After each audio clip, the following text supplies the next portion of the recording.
This is Metropol Television, but most importantly, is Business AM, your sector trends segment this morning. This is where we tell you exactly what is happening in the economy as we try and navigate the COVID-19 pandemic.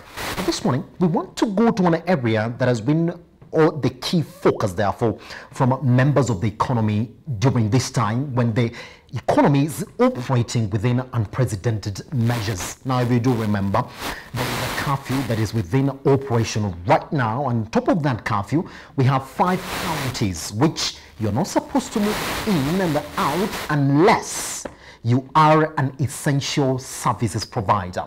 The only people who've been left, therefore, to make sure that you don't break this rule are the police force in the country.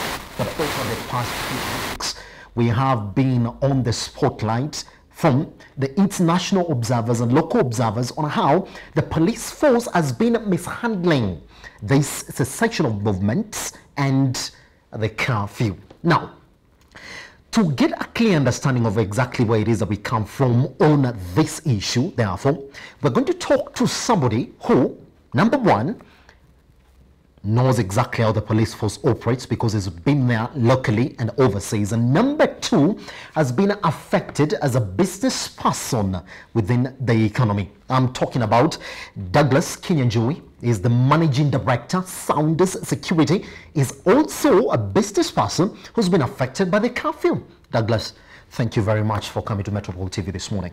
Good morning. It can be better. I'm so excited to be here, and a great day being a Kenyan. Pretty much, isn't it? Awesome. Great day being a Kenyan. Yeah. So let's just break it from a basic level. I want to start from an experience you've had this week, just pertaining around an essential service provider and the way the police are handling this case. Would you take some minute and tell me exactly what has happened this week? It's unfortunate that on my day-to-day operation, I have to operate between counties. Like you said, I'm in business.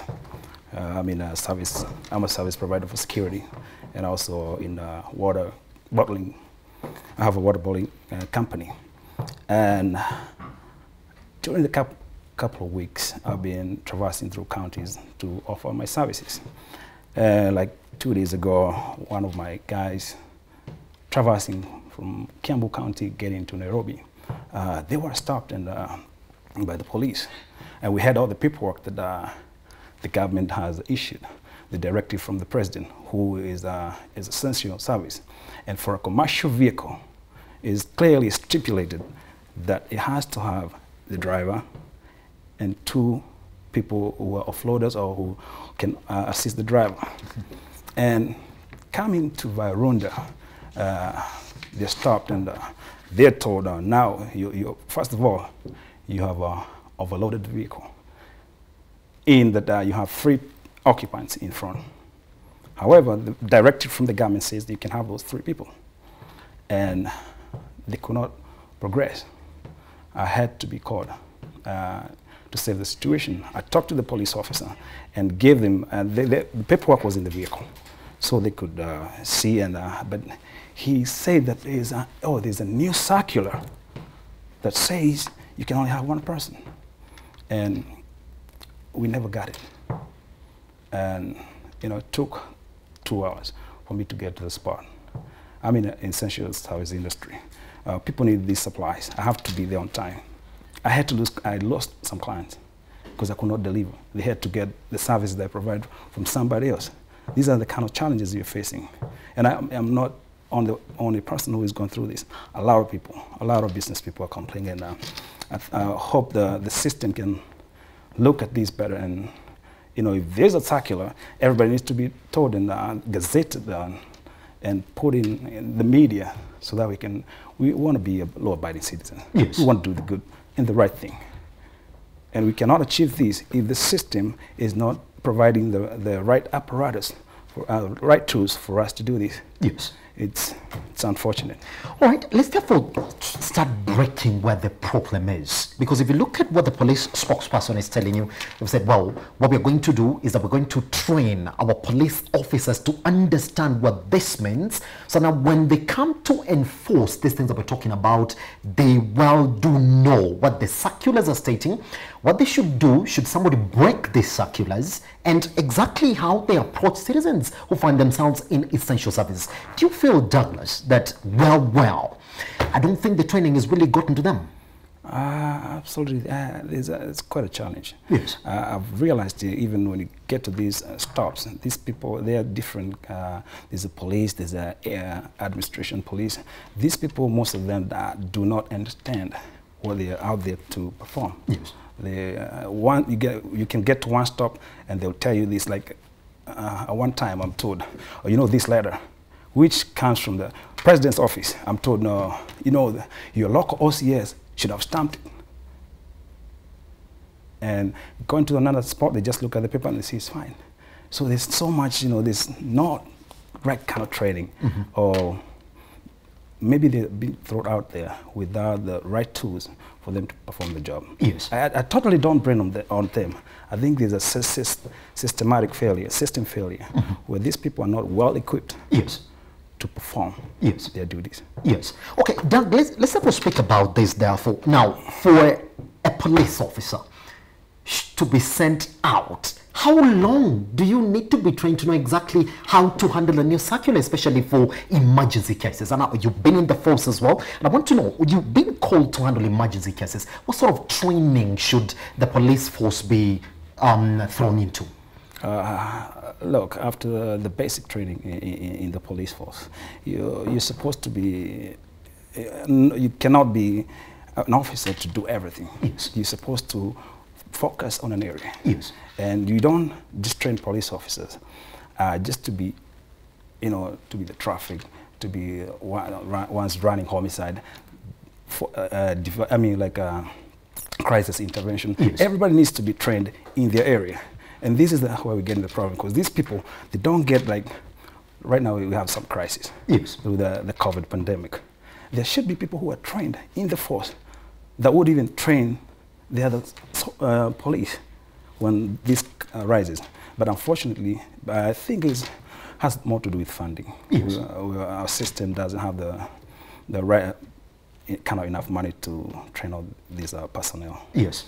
But hoping this can change, and we're in the 21st century. Yes. And we have to do it the way it's done, even in the Western countries. They train soldiers for particular work. Yes. Everyone is trained to do their area. Yes. And with that, even when there's a crisis, this little group can be able to train this other one. And they can do an OJT, on-the-job training, yes, for the other guys. And that can, it can be a smoother operation. Right. And you do recognize that probably the way in which we're integrating everybody in the force is exactly what is bringing the problem right now that we're having in the country. Exactly. And yes, that's the issue. Because you cannot, you cannot be a broadcaster and you cannot be the producer. You cannot be everything. Yes. Let's make it clear.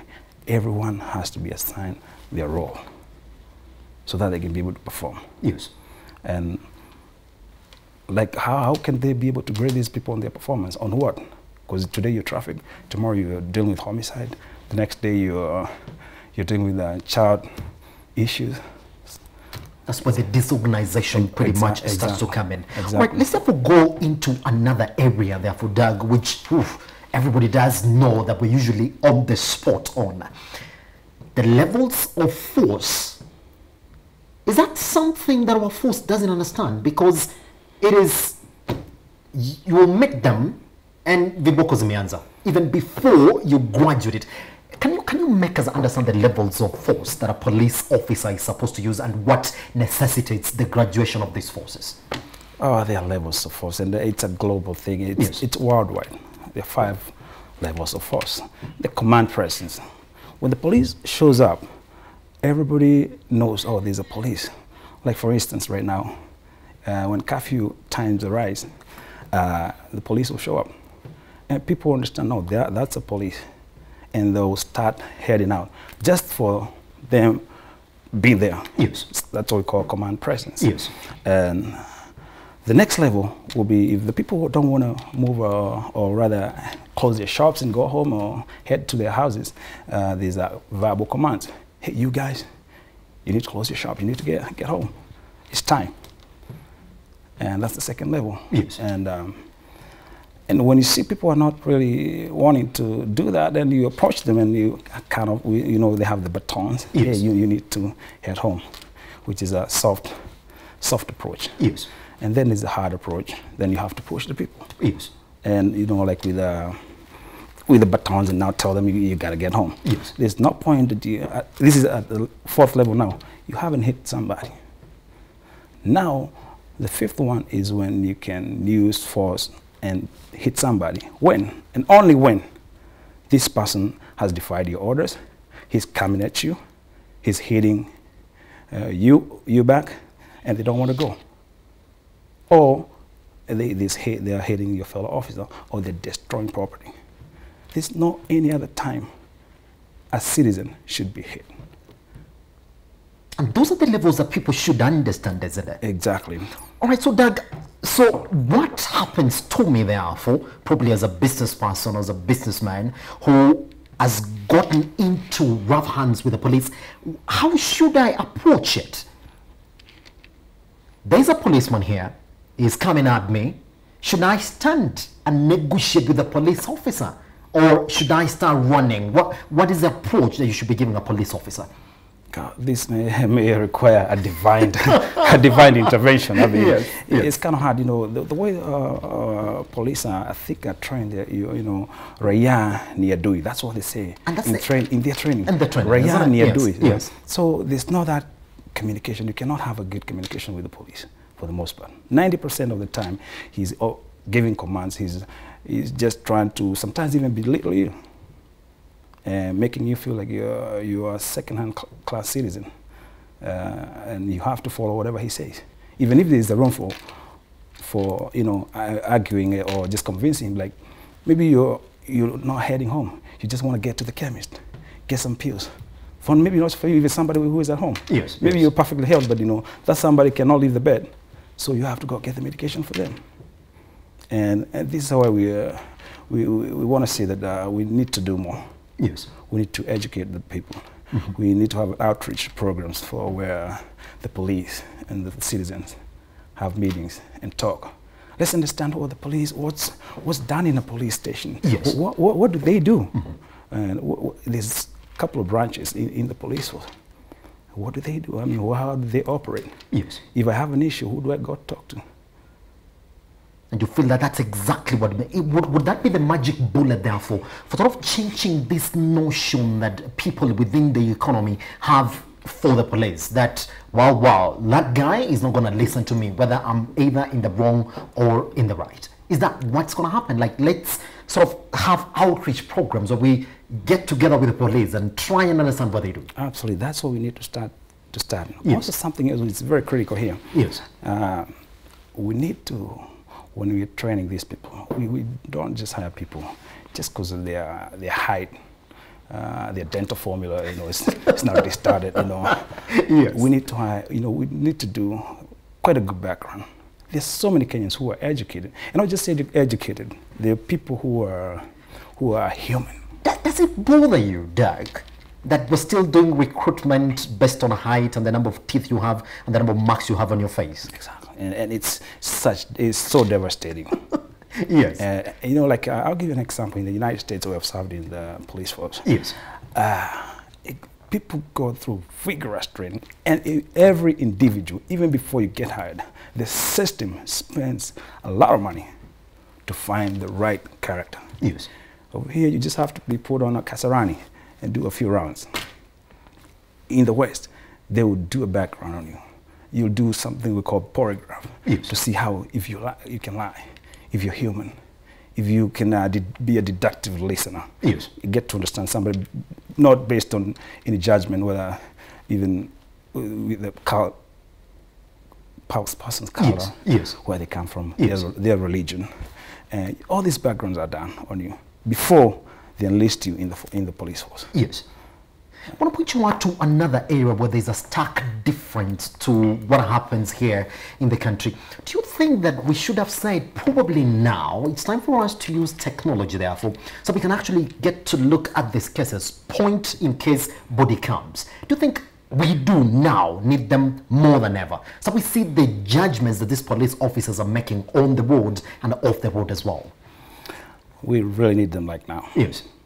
But that will not change the situation, because after we use them, we also, who's going to make the judgment? That guy in the office.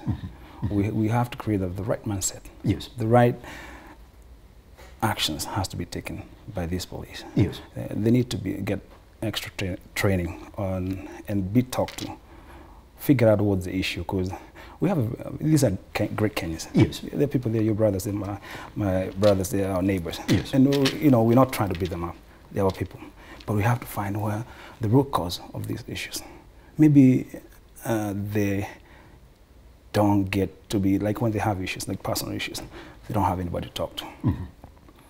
In our police force, I don't think we have a human resource. That's it. And if somebody is going through like a divorce, yes, these people need some help. If they have some psychiatric issues, they need to go see the psychiatrist. Yes. But when this happens, these people get bullied. And this is from research that we've conducted. They get bullied. They get transferred. They get told they're not willing to work. So I think we need to fix it in the system first. Is that going to take time? Because where we are right now, you're painting a picture of there needs to be an overhaul, therefore, of the whole system. When we're talking about our defense forces in the country, that you gotta really look at it correctly. Do you think that is going to take time, or is something that we can do now, and in just a couple of months or years, we have it on the ground running? It has to be gradual. Yes. It can happen with this kind of economy. I don't think it will be, nobody can be able to afford. Yes. So we can start with this person who is getting to handle the citizen, the police, yes, the General Mutiambai's guys, boys and girls, yes, for that matter. If we work on that program, I think the other forces, they are on top of the line, and I'm excited. I see great KDF officers over there, great men in uniform, and they're doing great.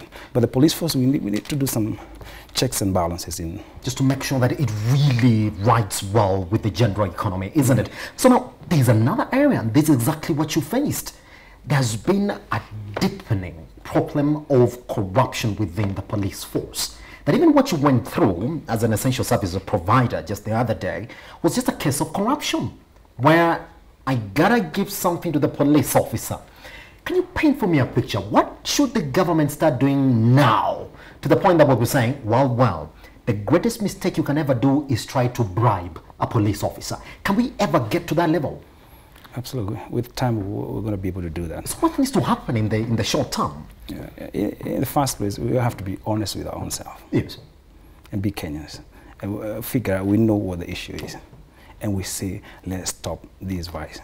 If we want to grow this economy, corruption has to be taken care of. Yes. The president always talks about it. And the guys on top, they're talking about it. But we down here, we kind of, even as citizens, like, let's say, for example, I have a vehicle and one of the tires is kind of worn out. If the police stop me and I know it's worn out, even when he tells me the tire is worn, I already have something on my hand to hand it to him. Yes. We need to stop that. But also in the system, like in the, let's say, traffic is huge. It is a huge corruption happening out there. Yes. We have to put it that, even if you have a traffic offense, you do not have to go to the police station. All you have to do, the system knows you. It has my number. Yes. It has my Huduma number. Yes. Or my ID. Yes. The police can write a ticket to me, and with a date when I will be in court. Yes. And the system is able to do this. Come on, we do transactions every day on M-Pesa. If it's a fine I have to pay, and I know it's a fine, I can even pay it. Right on the spot. Right on the spot. Yes. And if not, I'll be able to proceed to the court, yes, at a particular date. I don't have to stop. Yes. I don't have to be stopped from proceeding to the duty I was going to perform. Maybe I was going to save some life somewhere. Yes. And with that, that can kind of ease down on this money changing hands in. And also the police need to understand it's a vice.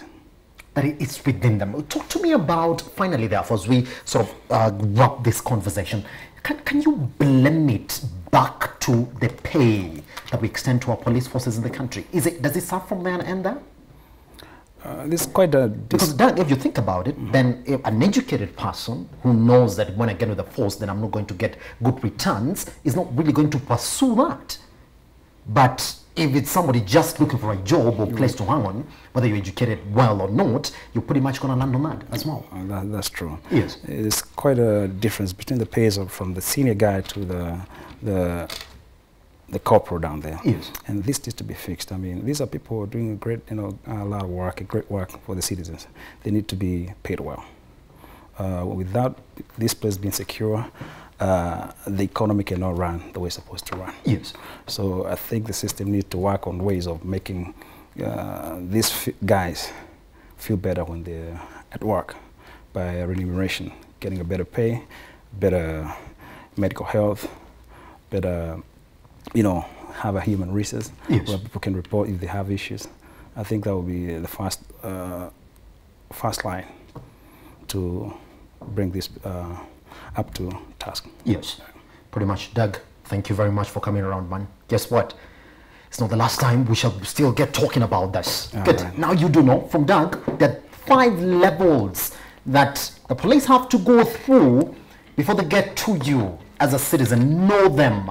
Understand when you belong in the essential service docket. Also understand that you've been covered well by the government, and the police should also be protecting you as you go around providing that essential service. Now, we've been told that the only way you can move out is on cases of emergencies, that if you have to, when you have that, make sure you also state it well to the police that I have to because of A, B, C, D. That is what the president was talking about yesterday. You gotta be serious with it, therefore. So you make them understand as well.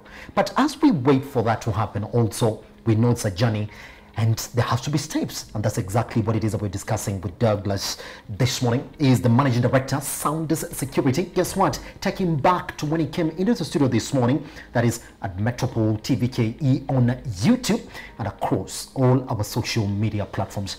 This has been Business I Am.